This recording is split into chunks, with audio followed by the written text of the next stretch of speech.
भारतीय सिनेमा जगत के सर्वप्रिय अभिनेता, जिन्होंने अपनी कला से बॉलीवुड को एक अलग पहचान दी, हर फिल्म में अपने किरदार के माध्यम से लोगों के हृदय में अपनी जगह बना ली।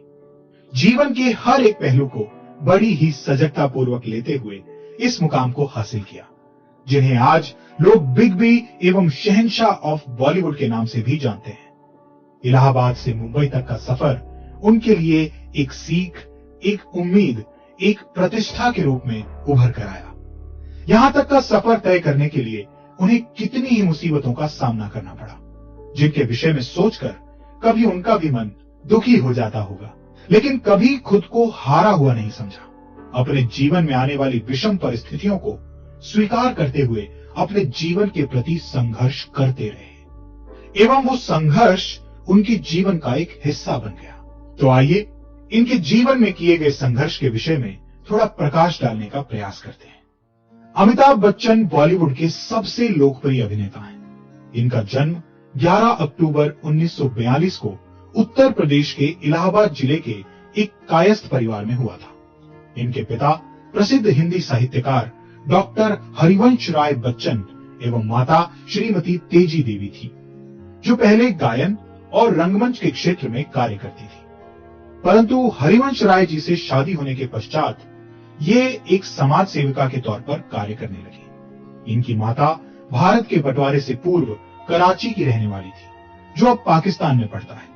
इनकी पत्नी श्रीमती जया भादुड़ी बच्चन है, जो अपने वक्त की मशहूर अभिनेत्रियों में से एक हैं। इनके 2 बच्चे श्वेतानंदा एवं अभिषेक बच्चन हैं। इनके बचपन का नाम इनकलाब था।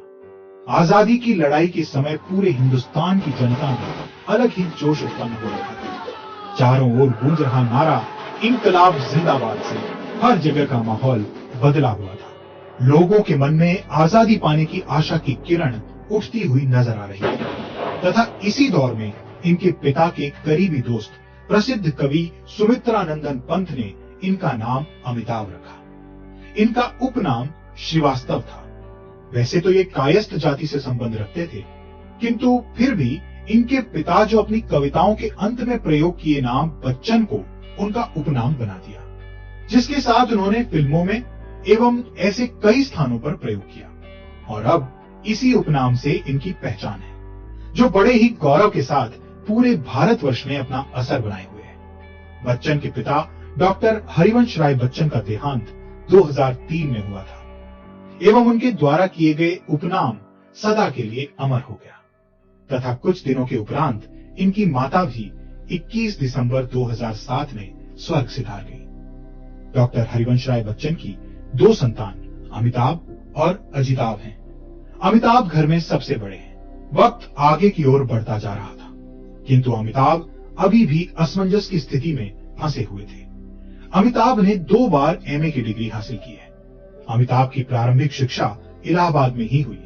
उसके बाद नैनीताल के शेरवुड कॉलेज में पढ़ाई की, जहां इन्होंने फैकल्टी ऑफ आर्ट्स में प्रवेश लिया। बाद में इन्हें क्या सूझी कि विज्ञान के क्षेत्र में इनकी रुचि बढ़ती गई तथा एक वैज्ञानिक बनने का ख्याल मन में आया।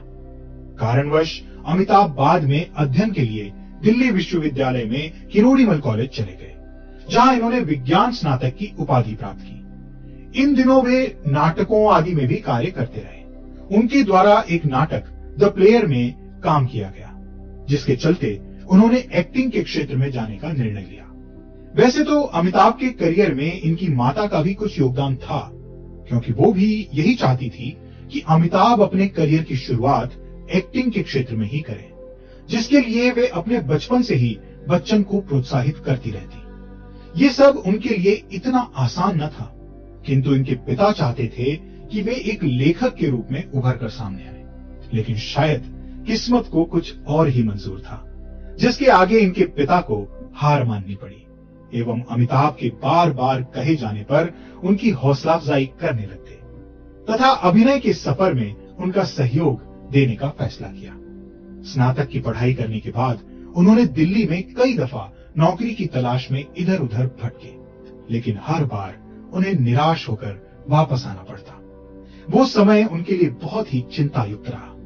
उनके एक दोस्त के बार बार कहने पर उन्होंने अपनी आवाज के माध्यम से रेडियो नरेशन की नौकरी के लिए 2 बार आवेदन किया, किंतु उनकी आवाज को भारी बताकर अपनी कंपनी में जगह नहीं दी। इस बात पर उनका दिल दुखी हो गया तथा फिर वे कोलकाता चले गए, जहां इन्होंने करीब 5 सालों तक एक कंपनी में नौकरी की। ये 5 साल उन्होंने किस प्रकार से गुजारे वो खुद नहीं जानते, किंतु इन 5 सालों में उनका मन व्यथित हो गया तथा अपनी आयु के 20 के दशक में बच्चन ने अपने एक्टिंग करियर को आजमाने के लिए कोलकाता की एक shipping firm bird and company में किराया ब्रोकर की नौकरी छोड़ दी।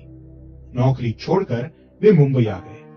मुंबई में ना किसी से कोई जान पहचान, मानो उनके दिन बहुत ही मुश्किलों में बीत रहे थे। उन्होंने अपनी कई रातें मरीन ड्राइव की बेंच पर सोकर बिताई। ये दिन उनकी जिंदगी के बहुत ही यादगार दिन रहे हैं तथा आने वाली पीढ़ियों के लिए एक सीख के रूप में उभर कर सामने आएंगे। कहते हैं जब किस्मत अपना हाथ फैलाए खड़ी हो तो भला कौन इनकार कर सकता है। बिल्कुल वैसा ही उनके जीवन में एक मोड़ आया। उनकी जिस आवाज को भारी और भद्दा कहकर ऑल इंडिया रेडियो ने नौकरी देने से इनकार कर दिया था, वहीं दूसरी ओर अपने करियर की शुरुआत एक फिल्म भुवन सोम में बतौर एक वॉइस नरेशन काम किया। बाद में उनकी दोस्ती राजीव गांधी से हुई। कारणवश उन्हें फिल्मों के क्षेत्र में जाने के लिए अधिक मेहनत नहीं करनी पड़ी। इसी के चलते बच्चन ने फिल्म इंडस्ट्री की दुनिया में पहला कदम रखा। उन्होंने अपने करियर की शुरुआत 7 हिंदुस्तानी फिल्म से की थी, जिसमें ये उन 7 कलाकारों में से एक थे। इस फिल्म को ख्वाजा अहमद ने डायरेक्ट किया था, किंतु किन्हीं कारणों की वजह से फिल्म चल नहीं सकी। अभिनय की दुनिया में आने के बाद उन्हें यकीन हो गया था कि अब वो एक्टिंग के क्षेत्र में अपना करियर बना सकते हैं, लेकिन आगे आने वाली परिस्थितियों का सामना करने के लिए भी उनका तैयार होना जरूरी था। इसलिए वो और भी मेहनत करने लगे। 7 हिंदुस्तानी पहली फिल्म रही थी, परंतु बच्चन ने अपनी पहली फिल्म के लिए राष्ट्रीय फिल्म पुरस्कार में सर्वश्रेष्ठ नए अभिनेता के तौर पर पुरस्कार जीता। फिल्म इंडस्ट्री में यह उनके लिए प्रथम पुरस्कार था, जिसको लेकर उनके चेहरे पर बढ़ी हुई खुशी उनके भीतर का हाल बयां कर रही थी। जिंदगी के मायने को समझते हुए वे आगे की ओर बढ़ने लगे तथा इस सफलता के बाद इन्होंने 1971 में बनी फिल्म आनंद में काम किया, जिसमें अपने वक्त के प्रसिद्ध कलाकार राजेश खन्ना के साथ काम करने का अवसर प्राप्त हुआ तथा एक सहायक कलाकार के रूप में अपने किरदार को बखूबी निभाया। इस फिल्म में डॉक्टर भास्कर बनर्जी का कैरेक्टर बड़ा ही अच्छी तरह से किया था, जिस कारण उन्हें सर्वश्रेष्ठ सहायक कलाकार का फिल्म फेयर पुरस्कार भी मिला। इन्होंने अपने अभिनय को लेकर अत्यधिक प्रयास किए एवं कठोर परिश्रम के उपरांत ही फिल्मों में शुरुआत की। एक नए कलाकार के लिए यह अनुभव पूरी तरह से नया ही था, जिसके चलते वे खुद को और भी निखारने लगे एवं अपने किरदार के माध्यम से लोगों के मन में अपनी छवि उतार देने को आतुर थे, जिसके लिए उन्हें और अधिक वक्त की आवश्यकता थी। किंतु इन 2 वर्षों में लिया गया अनुभव उनके लिए अधिक महत्वपूर्ण था। फिल्म आनंद करने के बाद फ्री हुए ही थे कि उन्हें एक और फिल्म के लिए साइन कर लिया गया, जो एक प्रेम कहानी के ऊपर लिखी गई थी तथा इसमें इनकी प्रेमिका के प्रति प्यार की भावना को दर्शाते हुए ये रोल दिया गया। सन 1971 में भी परवाना फिल्म में एक मायूस प्रेमी बनकर अपने किरदार को अच्छे से अंजाम दिया। ये वो दौर था जब रोमांस फिल्में अपने चरम पर थी। इसी कारण से इन्होंने इस फिल्म में काम करने का फैसला किया। इसके बाद उनकी कई फिल्में रिलीज हुई। अपने अथक प्रयासों के बाद भी उनकी आने वाली कई फिल्में कोई कमाल नहीं दिखा पाई तथा थोड़ी बहुत कमाई करने के बाद अधिक सफलता हासिल न हो सकी। 1972 में बनी फिल्म एस रामानाथन द्वारा डायरेक्ट की गई comedy film Bombay to Goa में अपने किरदार को बखूबी निभाया। बच्चन अपने संघर्ष के दिनों में वे 7 वर्षों तक अभिनेता, निर्देशक एवं हास्य अभिनय के बादशाह महमूद साहब के घर में रुके। महमूद साहब एक नरम दिल पुरुष थे। अपने हास्य किरदारों के लिए पहचाने जाने वाले अपनी निजी जिंदगी में भी इन्हीं विचारों वाले थे। इसी के चलते बच्चन उनके घर 7 वर्षों तक टिके रहे एवं बच्चन को उनसे जो भी सीखने को मिलता उस अवसर को खाली नहीं जाने देते। बच्चन महमूद साहब के बेहद करीब थे, कारणवश उनकी दी गई हर सलाह को सकारात्मक रूप से लेते इन्होंने पोलियो उन्मूलन अभियान में भी अधिक परिश्रम किया तथा एक पोलियो मुक्त भारत का निर्माण करने में अपना महत्वपूर्ण योगदान दिया और इसी के चलते आज भारत पोलियो मुक्त है। इन्हें अप्रैल 2005 में HIV, एड्स और पोलियो उन्मूलन अभियान के लिए यूनिसेफ के द्वारा सद्भावना राजदूत नियुक्त किया गया था तथा ये कार्य उनके जीवन का एक मुख्य हिस्सा बन गया था। 1973 ये साल उनके लिए बहुत अनोखा रहा था।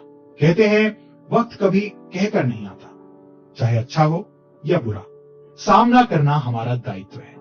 बिल्कुल वैसे ही बच्चन की जिंदगी में एक नया मोड़ आया जिसके चलते संपूर्ण भारत में लोग इनके दीवाने हो गए थे। उनकी अगली फिल्म ने उन्हें एक नए नाम एंग्री यंग मैन के नाम से जानने लगे। प्रकाश मेहरा की फिल्म जंजीर ने उन्हें एक अलग पहचान दी। बच्चन ने इंस्पेक्टर विजय खन्ना का रोल किया। इस फिल्म में बच्चन अपनी छोटी सी उम्र में अपने माता पिता को खो देते हैं जिनका खून उनकी आंखों के सामने ही हुआ था। कारणवश उन्होंने पुलिस अफसर बनने का फैसला किया और अपने माँ बाप के कातिल से बदला लेने में सफल रहे। उनके द्वारा की गई इस फिल्म को जनता ने खूब प्यार दिया। उन दिनों देश में गरीबी का माहौल था, फिर भी अपनी इस फिल्म के जरिए लोगों के दिलों को जीत लिया। अपने वक्त पर यह फिल्म बहुत हिट हुई। इस फिल्म के रिलीज होने के बाद बच्चन का नाम बॉलीवुड के एक्शन हीरो में आने लगा था। ये उनके लिए एक सीख थी जिसके अनुसार आगे की सभी फिल्मों में काम करना था। बॉक्स ऑफिस पर सफलता पाने वाले एक शानदार अभिनेता के रूप में यह उनकी पहली फिल्म थी जिसने उन्हें सर्वश्रेष्ठ पुरुष कलाकार फिल्म फेयर पुरस्कार से नवाजा गया। इन दिनों अमिताभ बच्चन जी और जया भादुड़ी जी के किस्से सुर्खियों में थे तथा दोनों ही एक दोनों के साथ शादी के बंधन में बंधने के लिए राजी हो गए थे।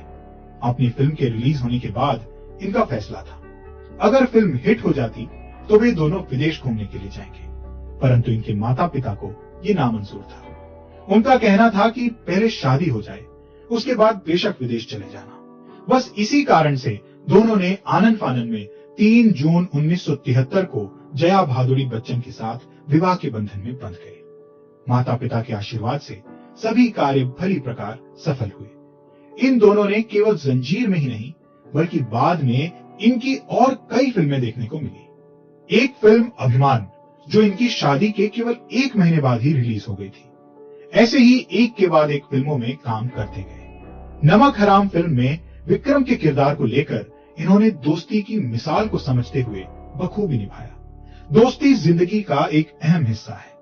इस फिल्म के जरिए लोगों को दोस्ती का एक नया पाठ मिला। राजेश खन्ना व रेखा के विपरीत इनको साइड हीरो के रूप में इन्हें बेहद प्यार मिला। इन्हें सर्वश्रेष्ठ सहायक कलाकार के रूप में फिल्म फेयर पुरस्कार से सम्मानित किया गया, जो उनके लिए बेहद हर्ष की बात थी। धीरे धीरे इनका वक्त बदलने लगा था। उनके मन में आशा की एक नई किरण जन्म ले रही थी, जिसके चलते अपने सभी किरदारों से कोई न कोई सीख लेते हुए आगे बढ़ रहे थे।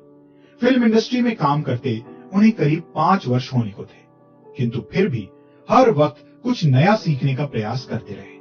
वर्ष 1974 की सबसे बड़ी फिल्म रोटी कपड़ा और मकान में सहायक कलाकार के रूप में काम किया। कहा जाता है कि इस फिल्म ने खूब कमाई की तथा बाकी सभी रिकॉर्ड्स को तोड़ती हुई वर्ष 1974 की मुख्य फिल्म बन गई, जिसके किरदारों को लोग आज भी सराहना देते हैं। इन्होंने एक फिल्म कुंवारा बाप और दोस्त, उसमें एक मेहमान कलाकार के रूप में भी काम किया तथा बाद में आने वाली ऐसी बहुत सी फिल्मों में वे मेहमान कलाकार के किरदार के रूप में दिखाई दिए। आने वाली फिल्म उनके लिए बहुत मायने रखती थी।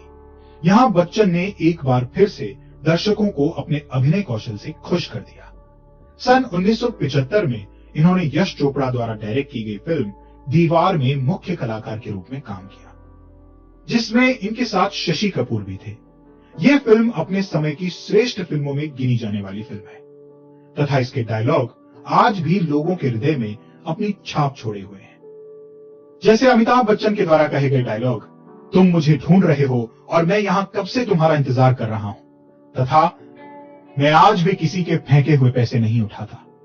वहीं दूसरी ओर शशि कपूर जी द्वारा कहा गया डायलॉग, मेरे पास मां है, खूब हिट हुआ। मशहूर स्क्रिप्ट राइटर सलीम जावेद की जोड़ी ने इस फिल्म को ऊंचाइयों तक पहुंचाने में खूब मेहनत की और बिल्कुल वैसा ही हुआ। इस फिल्म ने सर्वश्रेष्ठ अभिनेता का फिल्मफेयर पुरस्कार दिलवा दिया। 1975 में यह फिल्म बॉक्स ऑफिस पर हिट होकर चौथा स्थान हासिल किया। वहीं दूसरी ओर 15 अगस्त 1975 को रिलीज फिल्म शोले ने पूरे भारत में खूब धूम मचाई। जय और वीरू के रूप में देखे गए दोनों किरदार लोगों को बेहद पसंद आए। सलीम खान द्वारा लिखित ये फिल्म, जिनके डायलॉग लोग आज भी दोहराते फिरते हैं, ये भारत में किसी भी समय की सबसे ज्यादा कमाई करने वाली फिल्म बन गई है। बॉक्स ऑफिस पर शोले जैसी फिल्मों की अपार सफलता के बाद बच्चन ने अब तक अपनी स्थिति को मजबूत कर लिया था। 1976 से 1984 तक उन्हें अनेक फिल्मफेयर पुरस्कार व अन्य पुरस्कारों से नवाजा गया था। हालांकि शोले जैसी फिल्म के कारण बॉलीवुड में इन्होंने पहले ही महान एक्शन नायक का दर्जा प्राप्त कर लिया था। अब तक का इनका सफर बेहद शानदार रहा था, जिसके चलते अपने भविष्य को और भी उज्जवल बनाने का फैसला किया। इन सभी फिल्मों से बच्चन ने खूब उपलब्धि हासिल की थी तथा इनको जनता का बेहद प्यार मिला। 1977 की comedy film Amar Akbar Anthony में काम किया। इस फिल्म ने इन्हें सर्वश्रेष्ठ अभिनेता के लिए चुना गया। इस फिल्म में इन्होंने विनोद खन्ना और ऋषि कपूर के साथ एंथनी के नाम से अपने किरदार को अंजाम दिया। 1978 इनके जीवन का बहुत ही शानदार वर्ष रहा। अपनी प्रतिभा के दम पर समस्त भारतवासियों के दिल पर राज किया। अमिताभ ने अपनी फिल्मों के माध्यम से प्रतिष्ठा, सम्मान अर्जित किया। किसी भी फिल्म के हर एक किरदार में ढल जाना उनके लिए कोई बड़ी बात नहीं थी। अपने अभिनय कौशल से हर एक फिल्म में अपना महत्वपूर्ण योगदान देते रहे। जीवन में आने वाली सभी कठिनाइयों का डटकर सामना करते रहे तथा अपने काम को लेकर सदैव खरा उतरने का प्रयास किया।